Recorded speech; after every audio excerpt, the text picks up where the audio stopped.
Se os apoiadores de Bolsonaro ainda cogitam ver o ex-presidente candidato em 2026, uma reviravolta muito improvável terá de ocorrer no Supremo, segundo avaliou Gilmar Mendes. E longe de reverter a inelegibilidade do pai, um horizonte tenebroso se desenha para Carlos Bolsonaro. Confira neste vídeo as últimas notícias que abalaram o clã do ex-presidente, sobretudo após vir à tona que a PF deve indiciar o filho 03 por espionagem ilegal. Fique conosco até o final e saiba em que pé anda o julgamento no Supremo sobre o porte legal de cannabis. Mas antes, inscreva-se no canal da Mídia Ninja e fique por dentro dos principais assuntos que movimentaram a política. Vamos às notícias.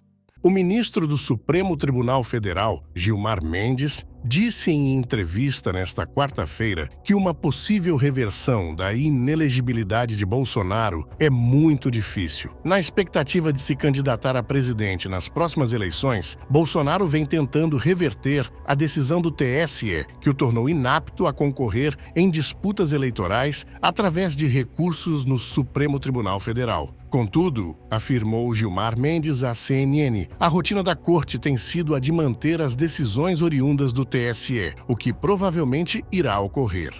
A Polícia Federal deve indiciar o vereador Carlos Bolsonaro por suspeita de espionagem ilegal no caso da ABIN Paralela. A informação foi divulgada nesta terça-feira pela CNN. O vereador já havia sido alvo de buscas da PF no âmbito do inquérito que mira um esquema de monitoramento comandado pelo então diretor da ABIN, Alexandre Ramagem, contra adversários políticos do ex-presidente Bolsonaro. A Polícia Federal pretende concluir o inquérito até agosto para evitar impacto nas eleições municipais de outubro.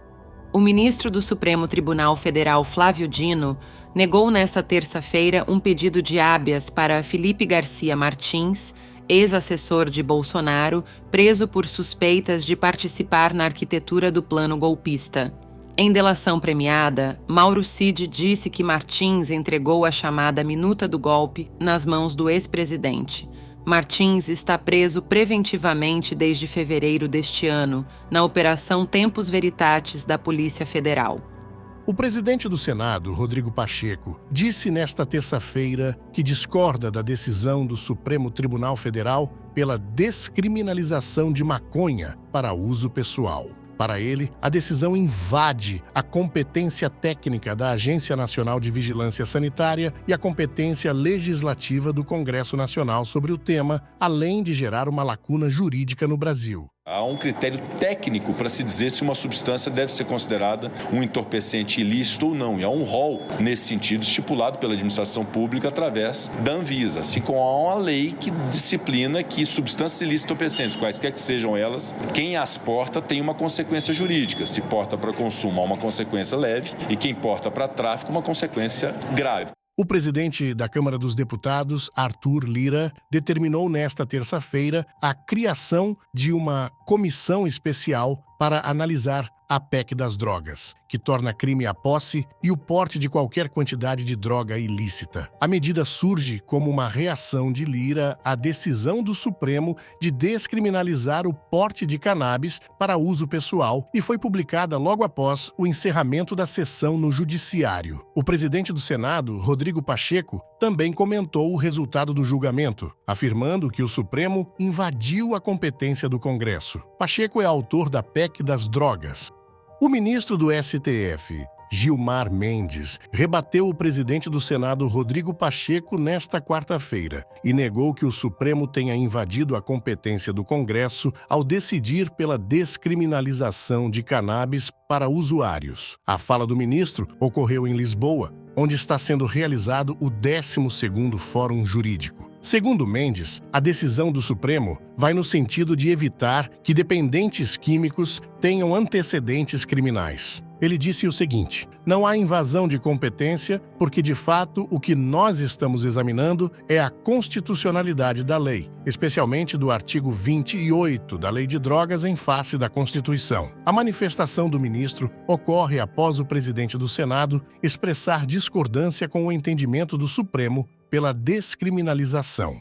À medida em que a decisão do STF tenha dado vazão para reações para o conservadorismo do Congresso, a dupla de ministros bolsonaristas alivia a barra da extrema-direita. Nesta semana, o ministro do STF, André Mendonça, pediu vistas e interrompeu a análise de 3 recursos no âmbito dos processos ligados ao 8 de janeiro.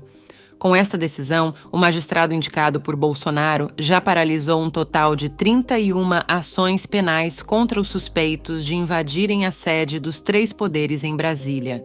O levantamento, realizado pelo jornal O Globo, também apontou que Mendonça e Cássio Nunes Marques, também indicado pelo ex-presidente ao Supremo, aparecem como os ministros que mais divergem das decisões no caso do 8 de janeiro. Segundo Mendonça, os pedidos de vistas têm por objetivo abrir espaço para a reflexão sobre os votos já apresentados.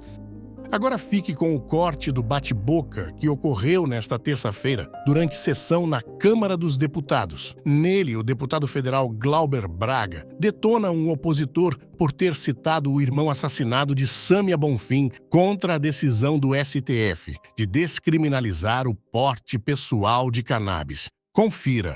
Quanto à tragédia, eu quero dizer aqui que respeito muito os colegas deputados, mesmo aqueles que pensam ao contrário do que eu penso. Mas eu sofri muito, e o povo brasileiro sofreu muito, com perdas de vida, e a gente sofre todos os dias. Nós temos aqui uma deputada do PSOL, a deputada Sâmia, que é querida aqui entre nós, apesar de ideologicamente a gente não estar no mesmo campo, que teve um irmão brutalmente assassinado no Rio de Janeiro por traficantes e milicianos. E o que alimenta o tráfico e a milícia?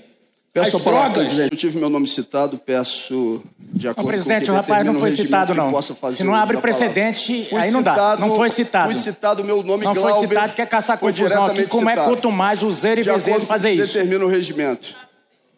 Deputado Glauber, 1 minuto, por Vossa Excelência. Olha, deputado Altineu, não utilize a dor da nossa família para os seus objetivos políticos e pessoais.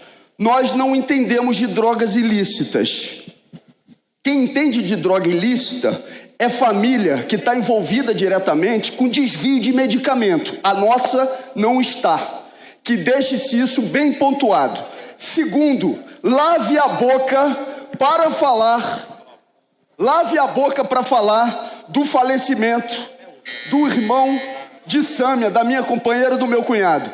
Em terceiro lugar, se nós quiséssemos, de alguma forma, tratar e saber de onde vão sair os grandes volumes de droga, provavelmente nós perguntaríamos ao avião do ex-presidente da República que o senhor apoia, ao tio da ex-ministra Damares que o senhor apoia, ao ex-ministro da Pesca que o senhor apoia. Não utilize o nome e o...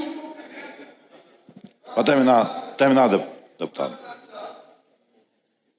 Não utilize o nome e o sofrimento da nossa família para atingir os seus objetivos pessoais.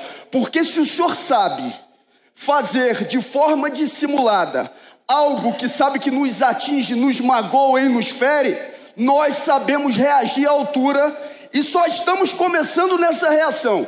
Não repita o que fez ali hoje, porque vai ter uma resposta contundente como essa sempre que o disser.